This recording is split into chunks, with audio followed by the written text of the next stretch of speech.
বিসমিল্লাহির রহমানির রহিম। ন্যাশনাল কলেজের অনলাইন ভিত্তিক শিক্ষা কার্যক্রমে তোমাদের আবারও স্বাগতম জানাচ্ছি। প্রিয় শিক্ষার্থীরা, আশা করছি তোমরা সবাই ভালো আছো আর সরকার দেওয়া সকল স্বাস্থ্যবিধিগুলো মেনে এখন পর্যন্ত তোমরা সবাই সুস্থ আছো। প্রিয় শিক্ষার্থীরা, আজকে আমি জীববিজ্ঞান দ্বিতীয় পত্রে দ্বিতীয় অধ্যায় শুরু করব। তার আগে আমি তোমাদেরকে জানাতে চাচ্ছি যে আজকের ক্লাসটি কিন্তু প্রথম বর্ষের জন্য নির্ধারিত করা। তবে আমি তোমাদেরকে বলেছি যে এখন কিন্তু বোর্ড পরীক্ষার সিলেবাস চলে আসছে, তো আমি তোমাদেরকে অবগত করেছিলাম তার যে প্রথম বর্ষ এবং দ্বিতীয় বর্ষের উভয়ের জন্য যে অধ্যায়গুলো আমরা বোর্ড থেকে পেয়েছি আমি সেই অধ্যায়গুলো পড়াবো। এবং দ্বিতীয় বর্ষের জন্য অনেকগুলো অধ্যায় হয়ে গেছে, তারপরেও আমি যেহেতু প্রথম বর্ষে যে অধ্যায়টি পড়াচ্ছি সেটিও বোর্ডে আছে, তো এই বোর্ড কর্তৃক যে সংক্ষিপ্ত সিলেবাসটি দেওয়া আছে সেই সংক্ষিপ্ত সিলেবাসে এই অধ্যায়টি আমার যে অধ্যায়টি রানিং আছে সেটি কিন্তু বোর্ড কর্তৃক নির্ধারণ করা আছে। তো শিক্ষার্থীরা, তোমরা যারা দ্বিতীয় বর্ষে আছো তোমাদের সময় খুবই কম, তো তোমরা এই অধ্যায়টি প্রথম বর্ষের সাথে গুরুত্ব দিয়েই করবে। এবং এখন আমি যে কয়দিন ক্লাস নেব প্রথম বর্ষ এবং দ্বিতীয় বর্ষ উভয়ের জন্য একই অধ্যায় থাকবে, তাই তোমরা প্রথম বর্ষ এবং দ্বিতীয় বর্ষ সবার জন্যই আমি বলছি তোমরা প্রত্যেকটি ক্লাস করবে। এবং আমি এই অধ্যায়টি দ্রুত শেষ করে পরবর্তী অধ্যায়েও যখন যাব তখনও প্রথম বর্ষ এবং দ্বিতীয় বর্ষ একই সাথে ক্লাসগুলো করবে। তবে দ্বিতীয় বর্ষের অনেক অধ্যায় 24টি অধ্যায়ের মধ্যে প্রায় সব অধ্যায়গুলোই শেষ হয়ে গিয়েছিল। আর যে অধ্যায়টা আমি রানিংয়ে পড়াচ্ছিলাম সেই অধ্যায়টি এবার শর্ট সিলেবাসের মধ্যে সেটি নেই। তো তাই আমি তোমাদেরকে বলছি যে প্রথম বর্ষে যে অধ্যায়টি এখন রানিং আছে সেটি কিন্তু সিলেবাসের অন্তর্ভুক্ত, তাই তোমরা এখন থেকে প্রথম বর্ষ এবং দ্বিতীয় বর্ষ উভয়ই কিন্তু ক্লাসগুলো একই সাথে নিয়মিত করে যাবে।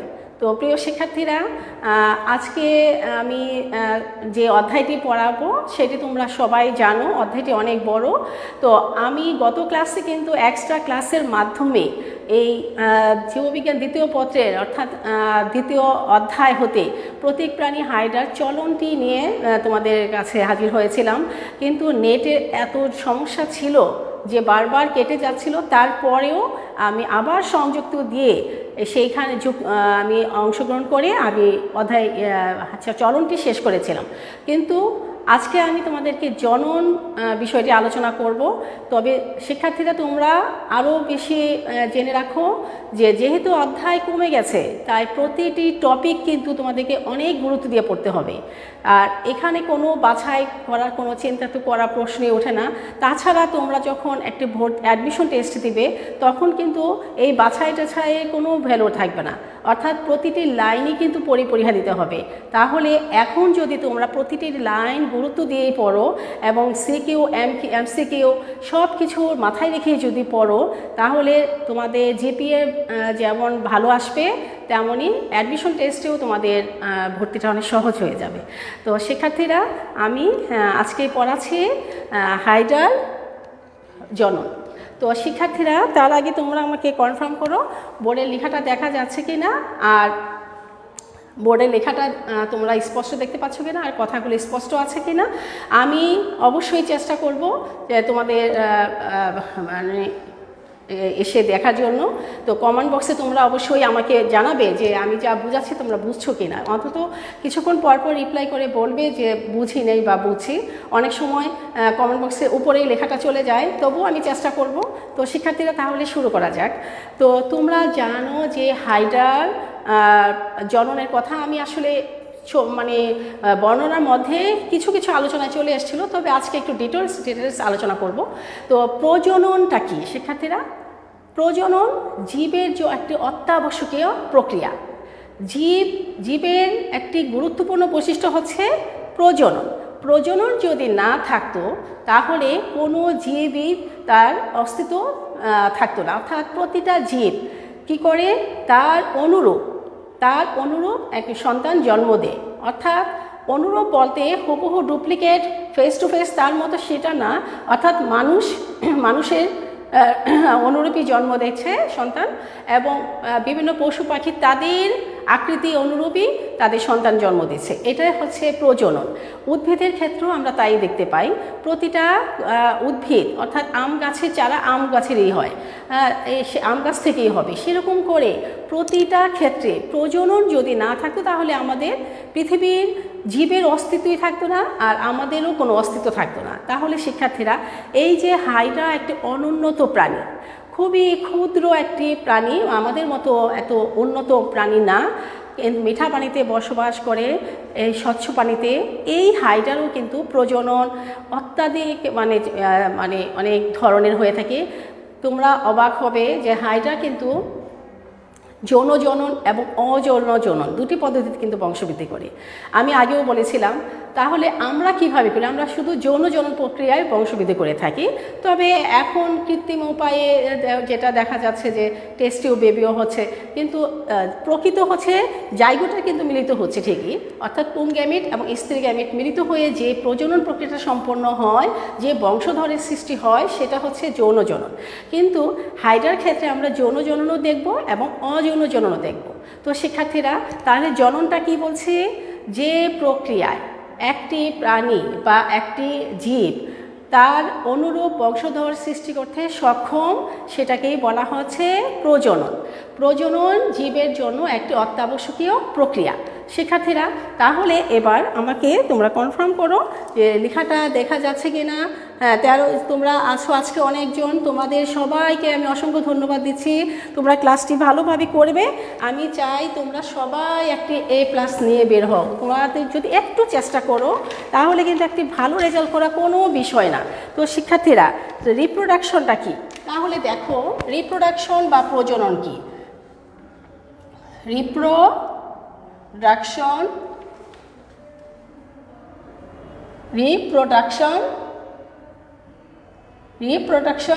বা প্রজনন কি?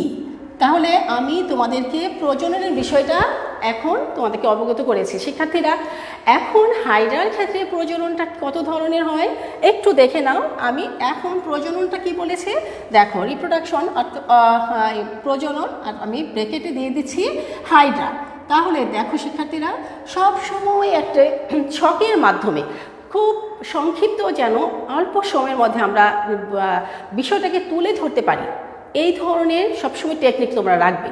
তারপরে ডিটেলস দেখাতে আমরা যাব। এখন দেখো, এই প্রজনন বা রিপ্রোডাকশনটা হচ্ছে হাইড্রার ক্ষেত্রে দুই ধরনের। একটা হচ্ছে অকৃত্রিম প্রজনন, আর এটা হচ্ছে যৌন প্রজনন। তাহলে দেখো, অযৌন প্রজনন অর্থাৎ এটা হচ্ছে অ্যাক্সেসুয়াল। শিক্ষার্থীরা, তোমরা দেখো,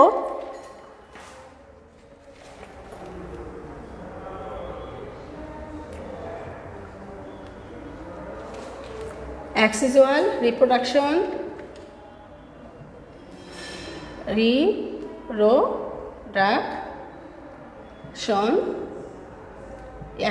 রিপ্রোডাকশন। আর আরেকটা হচ্ছে কি শিক্ষার্থীরা, আরেকটা হচ্ছে যৌন প্রজনন, অযৌন প্রজনন, আর এটা হচ্ছে যৌন প্রজনন। তাহলে এটা হচ্ছে সেক্সুয়াল রিপ্রোডাকশন। তাহলে দেখো শিক্ষার্থীরা, তাহলে আরেকটা হচ্ছে যৌন প্রজননটা হচ্ছে সেক্সুয়াল রিপ্রোডাকশন, আর সেক্সুয়াল, আর অযৌন প্রজননটা হচ্ছে সেক্সুয়াল রিপ্রোডাকশন। তাহলে দেখো, সেক্সুয়াল রিপ্রোডাকশন আর এটা হচ্ছে সেক্সুয়াল রিপ্রোডাকশন। তাহলে সেক্সুয়াল রিপ্রোডাকশন,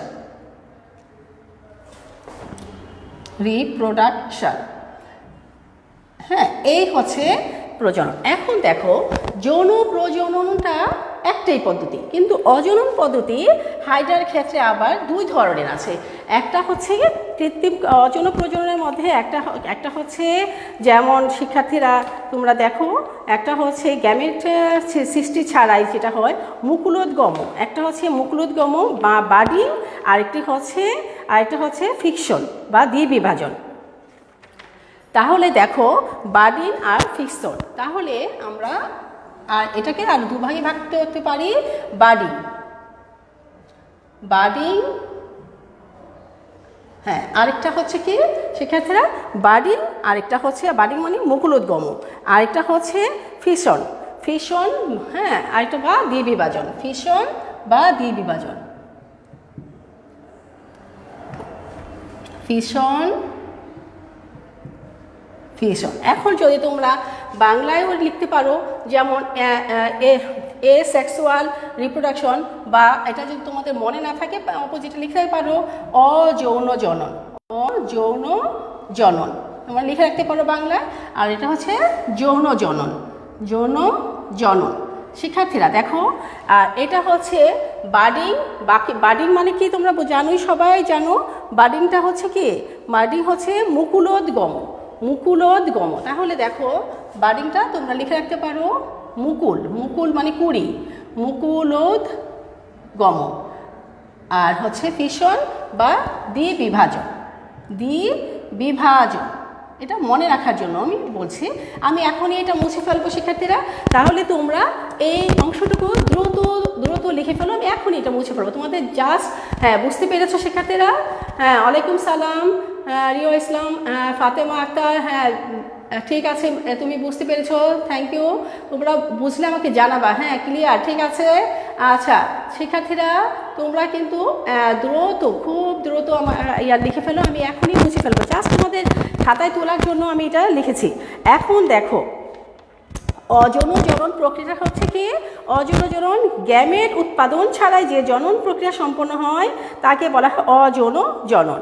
তাহলে অযৌন জননটা আমি কি বলছি, যে গ্যামেট সৃষ্টি ছাড়াই, অর্থাৎ গ্যামেট সৃষ্টি ছাড়াই যখন যৌন জনন প্রক্রিয়াটা সম্পন্ন হয় তাকে বলা হচ্ছে কি অযৌন জনন। তার মানে কি, আমরা জানি যে যৌন জননটা হচ্ছে পুং গ্যামেট এবং স্ত্রী গ্যামেট, অর্থাৎ শুক্রাণু কোষ এবং ডিম্বাণু কোষ, এই দুটা কিন্তু কোষ, জনন কোষ। এই কোষ দুটা যখন মিলিত হয়ে জাইগোটের মাধ্যমে পরবর্তী প্রজনন সন্তান সৃষ্টি করে, সেটার নাম হচ্ছে সেক্সুয়াল রিপ্রোডাকশন বা যৌন জনন। এখন আমি যেটা বলছি সেটা হচ্ছে অযৌন জনন। এখানে কোনো ধরনের গ্যামেট তৈরি হবে না, অর্থাৎ পুং গ্যামেটও তৈরি হবে না, স্ত্রী গ্যামেটও তৈরি হবে না, কিন্তু তাদের অনুরূপ সন্তান জন্ম হবে, সেটাই হচ্ছে অযৌন জনন বা এসেক্সুয়াল রিপ্রোডাকশন। এখন হাইড্রার ক্ষেত্রে এটা একটা বার্ডিং প্রক্রিয়া আছে, একটা ফিশন প্রক্রিয়া আছে।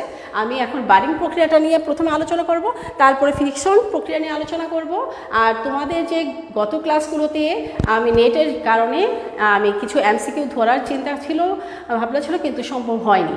আমি সেই প্রশ্নগুলো দেখব, তোমরা পূর্বের ক্লাসে কতটা অ্যাক্টিভ ছিলে, সে খুব দ্রুত কমেন্ট বক্সে উত্তর লিখবে। তাহলে আমি প্রথমেই শুরু করছি অযৌন জনন বা বার্ডিং প্রক্রিয়া। তো শিক্ষার্থীরা, আমি ছকটা কি বুঝতে পারি, এটা আমি এখনই মুছে দেবো, আমাদের সামনে দ্রুত এগোতে হবে।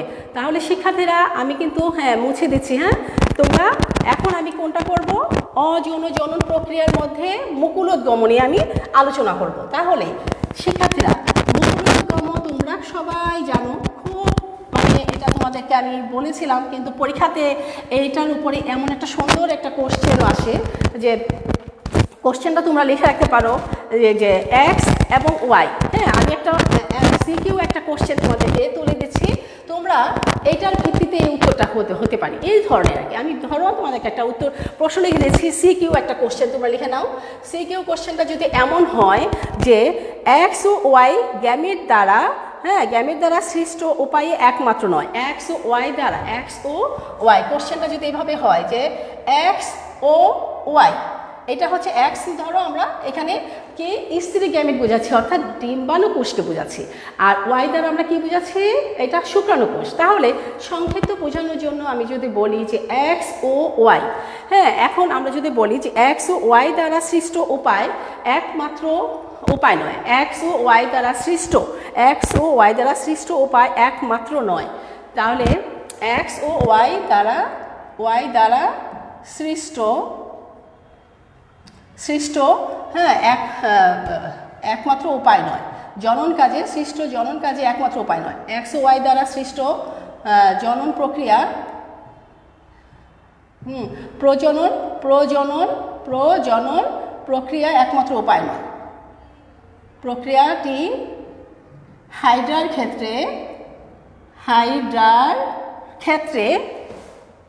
ক্ষেত্রে একমাত্র উপায় নয়,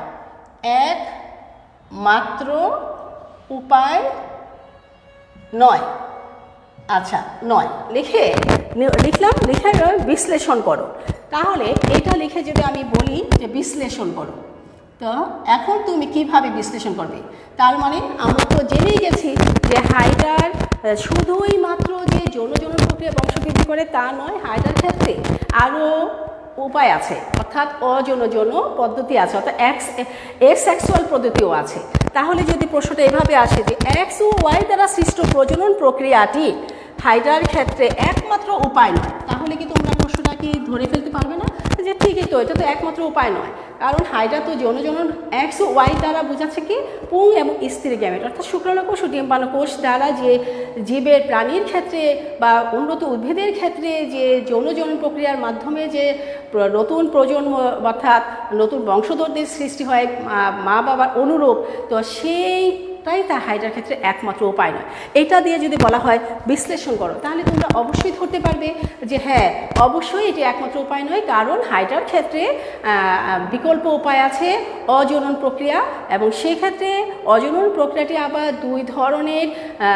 হাইডার ক্ষেত্রে অজনন প্রক্রিয়াটির মাধ্যমে বংশবৃদ্ধি করতে গেলে ডিম্বাণু ও শুক্রাণুকোষের প্রয়োজন হয় না, এবং এই অযৌন প্রজনন প্রক্রিয়াটি আবার দুই ধরনের। তাহলে আমরা বলতে পারি কী বলবো, বার্ডিং, আর এটা হচ্ছে কি ফিশন। তাহলে আমরা বলবো যে দ্বিবিভাজন এবং মুকুলোদ্গম। তারপরে আমরা দ্বিবিভাজন এবং মুকুলোদ্গম সংক্ষিপ্ত সুন্দর করে একটা বর্ণনা দিয়ে দিব, 4 মার্কস পেয়ে যাব। তো শিক্ষার্থীরা, এইটার উত্তরে যদি আমরা এখন আসি, তাহলে আমি এখন তোমাদেরকে মুকুলোদ্গমের মাধ্যমে কীভাবে হয় সেটা আমি দেখাচ্ছি। মুকুলোদ্গমটা দেখো শিক্ষার্থীরা, আমরা সবাই জানি, ধরো এটা হচ্ছে কি, এটা একটা হাইড্রা। হ্যাঁ, তোমরা দ্রুত এঁকে ফেলো। দেখো, এটা হচ্ছে হাইড্রা। আমরা হাইড্রা খুব সহজেই আঁকতে পারি। হাইড্রা আমরা 6 থেকে 8টি মতো কোষিকা থাকে, আমরা জানি, এঁকে দিলাম। তারপরে দেখো এই হাইড্রা, এখন এটা কি করছি আমি, এটাকে আমি আঁকাতে যাচ্ছি।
এবার শিক্ষার্থী লক্ষ্য করো, এরপরে কি হচ্ছে, এর পরবর্তীতে এখানে পিছনো এই অংশটা, পাদচাকতি অংশটা আস্তে আস্তে দুর্বল হয়ে আসছে, এবং এক পর্যায়ে গিয়ে এই পাদচাকতিটা থেকে, সে মা হাইড্রা থেকে শিশু হাইড্রাটা একদম সম্পূর্ণভাবে বিচ্ছিন্ন হয়ে যাবে। হ্যাঁ, এখন দেখো এই হচ্ছে বিচ্ছিন্ন হয়ে গেল।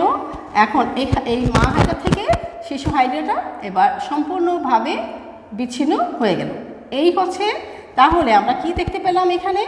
আমরা এখানে কি দেখতে পেলাম যে প্রথমে মা হাইড্রার মধ্যে যখন গ্রীষ্মকালে যখন পর্যাপ্ত পরিমাণে খাদ্য থাকে তখন এটা এই 1 নম্বর চিত্র, এটা 2, পরবর্তীতে 3 চিত্রটা আমরা এইভাবে দিতে পারি, আর 4 নম্বর চিত্র দেখাতে পারি যেটা শিশু হাইড্রা। এটা হচ্ছে শিশু হাইড্রা। এখন দেখো শিশু হাইড্রা তো কিভাবে হলো, এটা হচ্ছে 4 নম্বর চিত্র। তাহলে আমরা 4 নম্বর চিত্রটা এইভাবে দিলাম। তো শিক্ষার্থীরা খুবই সহজ একটা বর্ণনা, খুবই তারা কোর্সিকা এবং হাইপোস্টোম গঠন হলো। এখানে আমরা দেখতে পাচ্ছি এই জায়গাটার মধ্যে কোর্সিকা ও হাইপোস্টোম, তোমরা জানো মুখে চারপাশের অংশটা, ও হাইপোস্টোম গঠন। তাহলে দ্বিতীয় ধাপে আমরা দেখলাম যে হাইপোস্টোমটা গঠন শুরু হয়ে গেছে। তারপরে তৃতীয় ধাপে এসে আমরা কি দেখলাম? পরিণত মুকুল। এইখানে আমরা দেখলাম মুকুল মানে শিশু হাইড্রা, তাহলে পরিণত মুকুল, এটা পরিণত মুকুল, এটা হচ্ছে পরিণত মুকুল। তারপরে আমরা শেষে পর্যন্ত আমরা কি দেখতে পেলাম? সেটা হচ্ছে শিশু হাইড্রা হয়ে গেল। তো এই হচ্ছে, তো আমরা কি করব এখানে? আর এটা হচ্ছে কি মুকুল গঠন শুরু হয়েছে, এটাতে মুকুল গঠন দিয়ে, মুকুল গঠন। হ্যাঁ শিক্ষার্থীরা, চিত্র দেখেই দ্রুত বর্ণনাটা দেওয়া যায়। তাহলে আমরা দেখো প্রথমে আমরা কি দেখেছি? প্রথমে দেখলাম যে একটি অযৌন জননের স্বাভাবিক প্রক্রিয়াটা হচ্ছে হাইড্রার এই অজনন প্রক্রিয়াটি অত্যন্ত মুকুলোদ্গমটা একটা স্বাভাবিক প্রক্রিয়া। তো সব ঋতুতে না হলেও এটা কখন হয় শিক্ষার্থীরা? কোন সময় হয়? এবার কমন বক্সে লিখে বলো তো। মুকুলোদ্গমটা সারা বছরই হয়, তার মধ্যে কোন সময় তাদের এই মুকুলোদ্গমের মাধ্যমে যে প্রজননটা মানে অযৌন প্রজনন প্রক্রিয়াটা বেশি দেখা দেয়? কোন সময়টা একটু বলো তো। আমি কিন্তু কিছুক্ষণ আগেই তোমাদেরকে বলেছি। তো শিক্ষার্থীরা তোমরা কমন বক্সে লিখে দেখাও যে কোন সময়ের কথাটা আমি বলেছিলাম যে অযৌন জনন প্রক্রিয়া মুকুলোদ্গম প্রক্রিয়াতে তাদের সবচেয়ে বেশি প্রভাব দেখা দেয় কোন সময় তাদের খাদ্য সরবরাহটা সবচেয়ে বেশি থাকে। তো শিক্ষার্থীরা তাহলে চিত্র দেখে এবার বলো তো প্রথমে কি হচ্ছে? প্রক্রিয়ার শুরুতে মধ্যাংশে মানে নিম্নের দিকে বিশেষ করে এপিডার্মিসের ইন্টারস্টিশিয়াল কোষগুলো দ্রুত বিভাজিত হয়ে হচ্ছে এবং একটি স্ফীত অংশ তৈরি হয়। তাহলে আমরা দেখতে পাচ্ছি যে এই যে মা হাইড্রার দেহের অর্ধাংশের নিচের দিকে এখানে ইন্টারস্টিশিয়াল কোষটা কি হচ্ছে? এখানে দ্রুত বিভাজিত হচ্ছে। তো পর্যাপ্ত খাদ্য থাকার কারণেই কিন্তু এটা হচ্ছে। তাহলে এপিডার্মিস মানে তোমরা জানো যে বহিতক, তাহলে হাইড্রার বহিতকটিকে বলা হচ্ছে এপিডার্মিস। আর শিখাতে দেখো এই এপিডার্মিসের অর্থাৎ দেহের অর্ধাংশের নিচের দিকে যে এপিডার্মিস কোষের থেকে অর্থাৎ যখন পর্যাপ্ত পরিমাণ খাদ্যের যোগান থাকে তখন ইন্টারস্টিশিয়াল কোষটা দেহের অর্ধাংশের নিচে থেকে ফুলে ওঠে। একটা অংশ দ্রুত বিভাজনের মাধ্যমে এই অংশটা ফুলে ওঠার পরবর্তীতে তারপরে কি হচ্ছে? এখানে এটা দ্রুত ইন্টারস্টিশিয়াল কোষগুলো দ্রুত বিভাজিত হয়ে এই অংশটা হাইড্রার দেহের থেকে একটা অংশ একটু স্ফীত হয়ে ফুলে ওঠার পরে দ্বিতীয় ধাপে দেখা গেছে স্ফীত অংশটা ক্রমশ বড় হয়ে একটি ফাঁপা মুকুল বা নলাকার মুকুলে পরিণত হচ্ছে। এই অংশটা থেমে নেই, সেটা বেড়ে একটা ফাঁপা নলের মতো হয়ে একটা পরিণত হচ্ছে। এবং এখানে আমরা দেখতে পাচ্ছি পাশাপাশি এখানে আমরা দেখতে পাচ্ছি কোর্সিকা এবং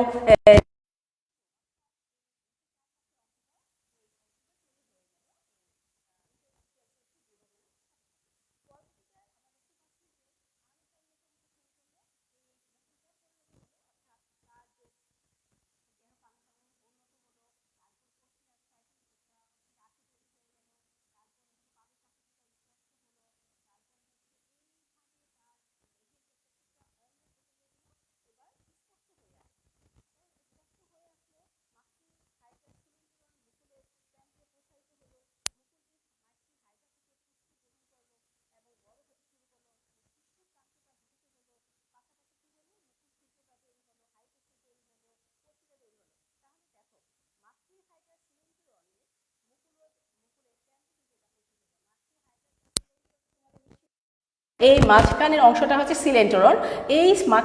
এই সিলেন্টরনের মধ্য থেকে কিন্তু এটা তৈরি হলো। তাহলে আমরা কি বললাম? মাতৃহাইড্রার সিলেন্টরন মুকুলের কেন্দ্রে এটা প্রসারিত হলো। এক সময় কি হলো, এই সময় মাতৃহাইডা আর মুকুলের যে সংযোগ স্থলটা আছে সেখানে একটি বৃত্তাকার খাঁজে তৈরি হলো।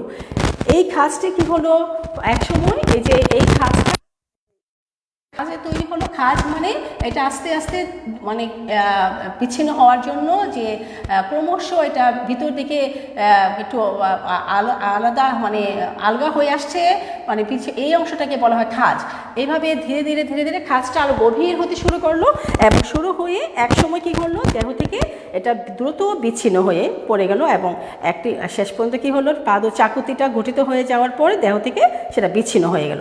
এখন এই শিশু হাইড্রাটা কিন্তু বিচ্ছিন্ন হওয়ার পর কিছুক্ষণ কিন্তু পানির মধ্যে কোনো একটা, কারণ সে তো শিশু, সে নিমজ্জিত কোনো একটা বস্তুকে সন্ধান করবে এবং সেটা সন্ধান করে সেখানে কিন্তু সে লেগে থাকবে এবং পরবর্তীতে স্বাধীনভাবে জীবনযাপন করবে। স্বাধীন কেন? কারণ সে তো মায়ের থেকে বিচ্ছিন্ন হয়ে এখন তো আর মায়ের সংলগ্ন না, সে গ্রীষ্মকালে সুলতানা, এটা হচ্ছে মোসাম্মদ সুলতানা, তুমি এই ক্লাস মনোযোগ ছিলে, তোমার আনসারটি ঠিক হয়েছে, গ্রীষ্মকালে। তো শিক্ষার্থীরা এইভাবে হাইড্রার বেশ কয়েকটি মুকুল সৃষ্টি হতে পারে। কখনো কখনো আমরা দেখব কি নতুন নতুন যে মুকুলগুলো এভাবে অনেকগুলো নতুন নতুন মুকুল সৃষ্টি হতে পারে।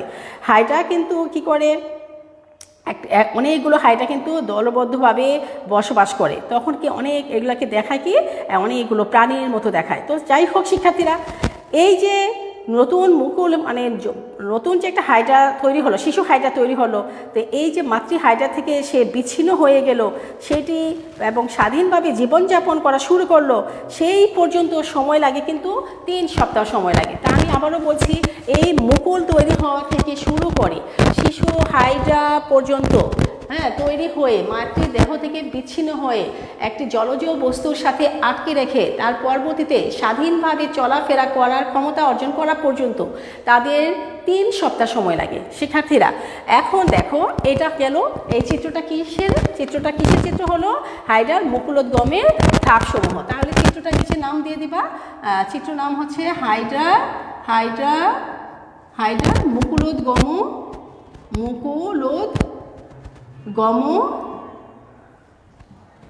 ধাপসমূহ।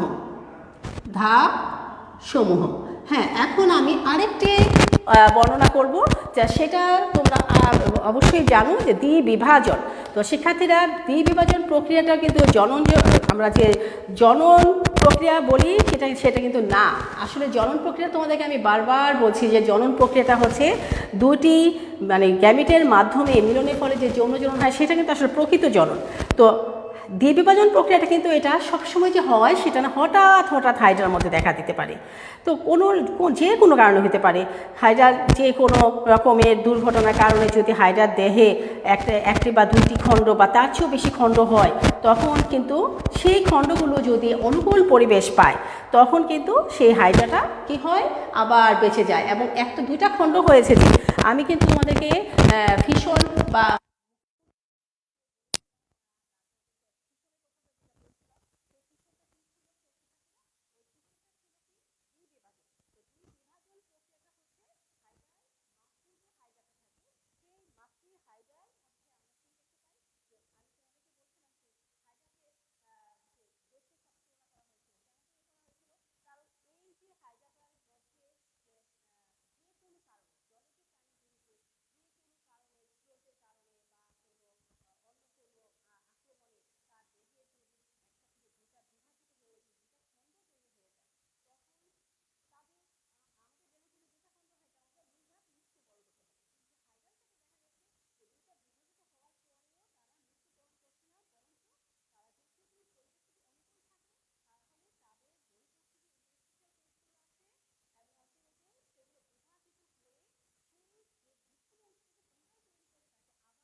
যাচ্ছে কি সাউন্ড? আচ্ছা, এবার দ্রুত দ্রুত লিখে ফেলো। আমি তোমাদের কাছ থেকে জানতে চাচ্ছিলাম যে শিশু হাইড্রা থেকে মাতৃ হাইড্রা থেকে শিশু হাইড্রা জন্ম হতে কতদিন সময় লাগে? দ্বিতীয় প্রশ্নটা হচ্ছে যে কোন বিজ্ঞানী কত সালে হাইড্রার পূর্ণ উৎপত্তির ক্ষমতা ব্যাখ্যা করেছিলেন? কোন বিজ্ঞানী কত সালে হাইড্রার পূর্ণ উৎপত্তির কথা ব্যাখ্যা করেছিলেন? শিক্ষার্থীরা, আমি দ্বিতীয় প্রশ্ন দেওয়ার আগে আমি তোমাদেরকে বলছি কোন বিজ্ঞানী,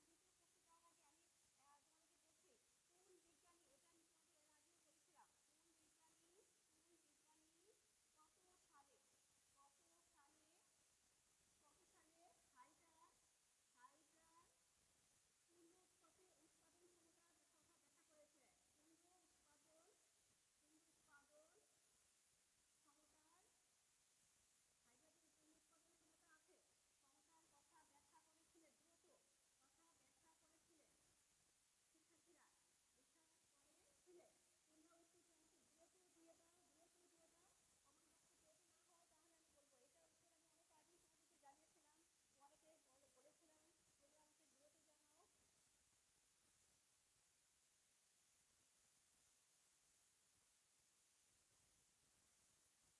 এটা উত্তর আমি অনেক আগেই তোমাদেরকে জানিয়েছিলাম, তোমাদেরকে বলেছিলাম, তোমরা আমাকে দ্রুত জানাও। শিক্ষার্থীরা, সাউন্ড কি এখনো শোনা যাচ্ছে না?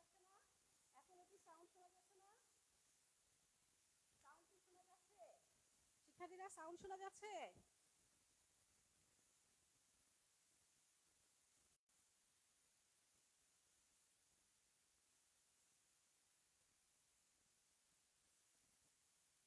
সাউন্ড শোনা যাচ্ছে শিক্ষার্থীরা? সাউন্ড না থাকার কারণে কিছু দিয়ে দিচ্ছি না। আচ্ছা, আমি আবারও বলছি, তোমরা কি সাউন্ড শুনতে পাচ্ছ? শিক্ষার্থীরা, সাউন্ড শোনা যাচ্ছে? তোমরা কি সাউন্ড শুনতে পাচ্ছ?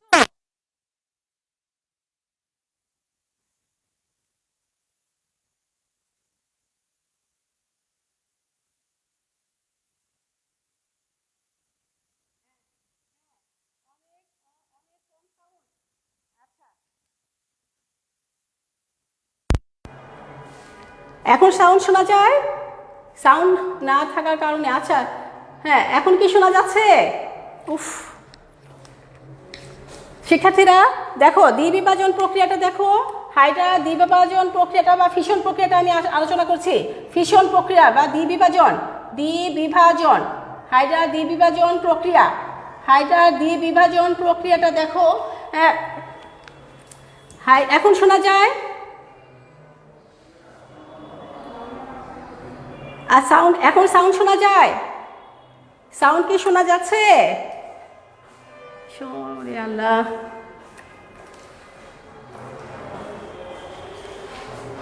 আচ্ছা, ঠিক আছে জি, এখন ঠিক আছে, ঠিক আছে, থ্যাংক ইউ। আমি শুরু করে দিচ্ছি, আর একটু অল্প একটু আছে। ও তো আব্রাহাম টেম্পলে, গুড।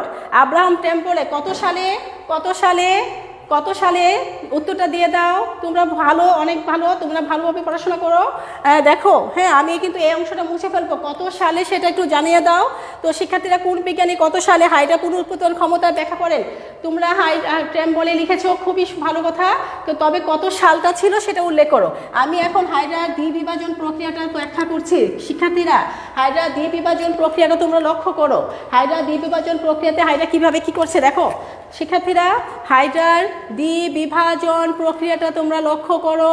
হাইড্রার দ্বিবিভাজন প্রক্রিয়াতে হাইড্রা, হ্যাঁ, এখন দেখো, দ্বিবিভাজন প্রক্রিয়ায় হাইড্রার প্রথমত হচ্ছে, এটা কিন্তু হাইড্রার মৃত্যু নেই এবং পুনরুৎপাদন ক্ষমতা আছে। একটি এসব কোষ দিয়ে দেহের বিভিন্ন অংশ গঠনের যে হাইড্রার একটা বিকাশ ঘটে সেটা ব্যাখ্যা করেছিলেন বিজ্ঞানী ট্রেম্বলে। তিনি কিন্তু প্রকৃতি বিজ্ঞানী ছিলেন।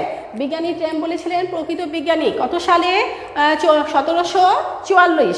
শিক্ষার্থীরা, 1744 সালে সর্বপ্রথম হাইড্রার যে মৃত্যু নেই, অর্থাৎ ট্রেম্বলে চোখে পড়েছিলেন যে হাইড্রা দ্বিবিভাজন হওয়ার পরেও আবারও বেঁচে যাচ্ছে। তাহলে এটি ছিল 1744 সালের কথা। তাহলে আমি আর সময় নষ্ট করব না। এবার তোমরা দেখো, হাইড্রার দ্বিবিভাজন প্রক্রিয়াটা দুভাবে হয়। দ্বিবিভাজন প্রক্রিয়া একটা অনুদৈর্ঘ্য বিভাজন আর একটা হচ্ছে অনুপ্রস্থ বিভাজন। হাইড্রার দ্বিবিভাজন প্রক্রিয়াটা এটা আবার দুভাবে হয়, একটা হচ্ছে অনুদৈর্ঘ্য বিভাজন আর এটা হচ্ছে অনুপ্রস্থ বিভাজন। অনুদৈর্ঘ্য বিভাজনটা কি দেখো শিক্ষার্থীরা, অনুদৈর্ঘ্য বিভাজনটা হচ্ছে আমি প্রথমে হাইড্রা আবার একটা আঁকাচ্ছি, দেখো এইটা হচ্ছে হাইড্রা, হ্যাঁ এই হচ্ছে হাইড্রা। এখন অনুদৈর্ঘ্য বিভাজন আমি প্রথমে স্বাভাবিক হাইড্রাটাকে আঁকাচ্ছি, তার অনুদৈর্ঘ্য মানে লম্বালম্বিভাবে যে হাইড্রার বিভাজন হয় সেটা হচ্ছে অনুদৈর্ঘ্য বিভাজন। হাইড্রার লম্বলম্বভাবে বিভাজনটাকে বলা হয় অনুদৈর্ঘ্য বিভাজন। হ্যাঁ 1700, হ্যাঁ ফাতেমা আক্তার তোমার উত্তর, ফাতেমা আক্তার 1754 লিখেছ, 1744 হবে, হ্যাঁ 1744, তুমি দুবার উত্তর লিখেছো, তবে 1744 এটা হবে রাইট, এটা সঠিক, ঠিক আছে। তাহলে দেখো এখন আমি যেটা বলছিলাম, দ্বিবিভাজন প্রক্রিয়াটা লম্বালম্বিভাবে অনুদৈর্ঘ্যটা হচ্ছে এরকম, অনুদৈর্ঘ্য বরাবর যেটা অনুদৈর্ঘ্য দ্বিবিভাজন,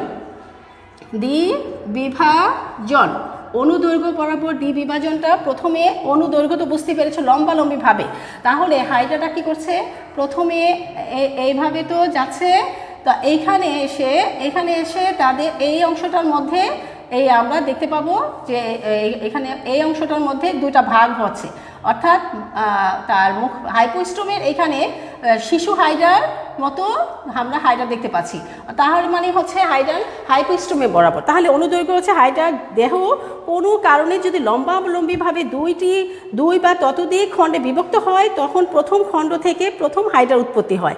তাহলে দেখো শিক্ষার্থীরা আমি আবারও বলছি, তাহলে দেখো এভাবে যদি বিভাজিত হয় তাহলে প্রথম খণ্ড থেকে প্রথম হাইড্রাটা তৈরি হবে, দ্বিতীয় খণ্ড থেকে দ্বিতীয় হাইড্রাটা তৈরি হবে, এর পরবর্তীতে এটা আবার এই লম্বালম্বিভাবে এটা আবার কি করছে পরে খাঁজ তৈরি করতেছে। তাহলে দেখো কিভাবে খাঁজ তৈরি করছে, এই অংশটা আরও গভীর হবে, হ্যাঁ এইভাবে, এটা তো মাতৃহাইড্রা, এটা মাতৃহাইড্রা। এখন শিশু হাইড্রা এখান থেকে আরও গভীর হয়ে গেল, শিশু হাইড্রাটা আরও গভীর হয়ে গেল, হ্যাঁ এইভাবে করে আর পূর্ণাঙ্গ হাইড্রা তৈরি হয়ে গেল। এই হলো শিশু হাইড্রা, এটা হচ্ছে পূর্ণাঙ্গ হয়ে গেল এই। তাহলে দেখো শিক্ষার্থীরা এই যে শিশু হাইড্রা, এর পরবর্তীতে এরা বিচ্ছিন্ন হয়ে গেল, একদম পূর্ণাঙ্গ দুইটি হাইড্রা তৈরি হয়ে গেল। এইটা হচ্ছে লম্বালম্বিভাবে অনুদৈর্ঘ্য বরাবর হাইড্রার বিভাজন, এই হলো দুইটি হাইড্রা, মাতৃ হাইড্রা থেকে দুইটি হাইড্রা এবার লম্বালম্বিভাবে বিভক্ত হয়ে গেল। তাহলে আমরা কি দেখতে পেলাম যে হাইড্রা অনুদৈর্ঘ্য বরাবর বিভাজন হয়ে থাকে। তাহলে এই হচ্ছে হাইড্রা অনুদৈর্ঘ্য। তাহলে আমরা কি দেখতে পাচ্ছি এখানে অপত্য হাইড্রা, তাহলে অপত্য হাইড্রাটা হচ্ছে এই দুইটা, তাহলে আমরা লিখতে পারি অপত্য হাইড্রা, হ্যাঁ এই হচ্ছে অপত্য হাইড্রা। তাহলে আমরা কি দেখলাম যে দেহ লম্ব অক্ষ বরাবর হাইড্রাটা বিচ্ছিন্ন হয়ে গেল, এই যে অংশটা প্রথমে বিচ্ছিন্ন হয়েছে সেখানে প্রথমেই মুকুটটা তৈরি হবে, অর্থাৎ শিশু হাইড্রা তৈরি হবে, দ্বিতীয় বিচ্ছিন্ন অংশ আরেকটা হাইড্রা তৈরি হবে, পরবর্তীতে এটা আরও পূর্ণাঙ্গ হাইড্রা তৈরি হবে এবং এক সময় গিয়ে মাতৃ হাইড্রা থেকে এরা বিচ্ছিন্ন যে হয়ে গেল সেই অংশ থেকে দুইটি হাইড্রা তৈরি হলো। এটা হচ্ছে অনুদৈর্ঘ্য বরাবর। আর অনুপ্রস্থ বরাবর যদি আমি বলি তাহলে তোমরা এখান থেকে আরেকটু দেখে নাও, অনুপ্রস্থটা হচ্ছে যদি হাইড্রার আমি উপরে থেকে একটু মুছে দেখাই, হাইড্রাটা যদি এরকম হয়, আচ্ছা ঠিক আছে, অনুপ্রস্থটা হচ্ছে ধরো এটা হচ্ছে হাইড্রা, হ্যাঁ এটা হচ্ছে হাইড্রা, এটা অনুপ্রস্থ বরাবরও হাইড্রা হয় ফিশন হয়, তো সেখানে কিভাবে হচ্ছে ধরো এই হাইড্রা এটা এইভাবে বিচ্ছিন্ন হয়ে গেছে, আমি ধরে নিলাম হাইড্রা এইভাবে বিচ্ছিন্ন আছে, কিন্তু পরিবেশটা হচ্ছে কি অনুকূল, অর্থাৎ পর্যাপ্ত পরিমাণে খাদ্যের যোগান আছে সেখানে, তখন এই বিচ্ছিন্ন অংশটা আমি যদি এটাকে এভাবে চিত্রটা দেখাই যে উপরের বিচ্ছিন্ন অংশটা হচ্ছে এই অংশটা, হ্যাঁ এই অংশটা হচ্ছে উপরের বিচ্ছিন্ন অংশটা, এটা হচ্ছে উপরের, হ্যাঁ এই অংশটা, আর নিচের বিচ্ছিন্ন অংশটা হচ্ছে এইটুকু আমরা দেখতেই পাচ্ছি যে নিচের বিচ্ছিন্ন অংশটা হচ্ছে এটা। এখন এখানে যে দুটা বিচ্ছিন্ন অংশ হলো, তাহলে মুকুলোদ্গমের মাধ্যমে অর্থাৎ ইন্টারস্টিশিয়াল কোষগুলো এখানে বিভাজিত হয়ে তখন দেখা যাচ্ছে এই অংশটা তৈরি করতেছে, আমি যে অংশটা তৈরি করছি সেটা ডট দিয়ে দেখাচ্ছি, এবং উপরের এই বিচ্ছিন্ন অংশটা বিচ্ছিন্ন অংশটা আবার এখানে ইন্টারস্টিশিয়াল কোষগুলো আবার হাইড্রার এই যে হাইপোস্টোম, তারপরে হচ্ছে কোষিকা এগুলো তৈরি করছে, আর এইখানের বিচ্ছিন্ন অংশটা ছিল পাদচাকুতির অংশটা ছিল না, সেখানে এখানে ইন্টারস্টিশিয়াল কোষগুলো বিভাজিত হয়ে কী তৈরি করলো, নিচে পাদচাকুতির সহ দেহের অন্য অংশগুলো তৈরি করলো। তাহলে কোনো কারণে হাইড্রার দেহ অনুপ্রস্থভাবে একাধিক খণ্ডে বিভক্ত হলে প্রত্যেকটা খণ্ড আবার পূর্ণ উৎপত্তির ক্ষমতায় নতুন হাইড্রার জন্ম দেয়। এই হচ্ছে হাইড্রার, এটা হচ্ছে হাইড্রার অনুপ্রস্থ। আমরা লিখতে পারি এটা হাইড্রার অনুপ্রস্থ বিভাজন, হাইড্রার অনুপ্রস্থ বিভাজন, অনুপ্রস্থ বিভাজন, বিভাজন। আর এটা হচ্ছে হাইড্রার অনুদৈর্ঘ্য বিভাজন, হাইড্রার অনুদৈর্ঘ্য বিভাজন। তো শিক্ষার্থীরা তাহলে তোমরা সবাই আজকে তোমরা ভালো আনসার করতে পেরেছো, অনেকেই ছিলে ক্লাসে। তো এই প্রত্যেকটা ক্লাসই আমি তোমাদের সবার জন্যই নিচ্ছি, ফার্স্ট ইয়ার সেকেন্ড ইয়ার উভয় থাকবে, কারণ তোমাদের যে অধ্যায়গুলো দেওয়া হয়েছে আমি চাচ্ছি তোমরা উভয়ই ক্লাসগুলো একত্রে করে এবং তোমরা এখন থেকেই সিরিয়াস হয়ে যাও। হ্যাঁ ম্যাডাম, ভুল চলে গেছে মানে কি? আচ্ছা ওটা অসুবিধা নেই, ভুলে চলে গেছে আমি বুঝতে পেরেছি। তো শিক্ষার্থীরা তোমরা কি বলতে পারো একটা দুইটা প্রশ্ন, যে হাইড্রা লম্বা দূরত্ব অতিক্রম করে কোন পদ্ধতির মাধ্যমে? হাইড্রার চলন প্রক্রিয়াটা আমি করেছিলাম, হাইড্রা যে লম্বা দূরত্ব অতিক্রম করার জন্য কোন পদ্ধতি ব্যবহার করে? শিক্ষার্থীরা হাইড্রা লম্বা দূরত্ব অতিক্রম করার জন্য কোন পদ্ধতি ব্যবহার করে? তোমাদের কি মনে আছে আগের প্রশ্ন? লুপিং বা ডিগবাজি। তো শিক্ষার্থীরা এখন দেখো হাইড্রার ক্ষেত্রে আমি আবারও বলছি, লুপিং লম্বা দূরত্ব করে যে লুপিং বা ফাঁসা চলন, লুপিং বা ফাঁসা চলনের মাধ্যমে হাইড্রা লম্বা দূরত্ব তৈরি করে। কিন্তু হাইড্রা দ্রুত অতিক্রম করার জন্য কোন পদ্ধতি অবলম্বন করে? হাইড্রা কোন ধরনের চলনগুলো দ্রুত প্রক্রিয়া করার জন্য? ধীরগতি চলন সম্পন্ন হাইড্রা, আরেকটা হচ্ছে দ্রুত।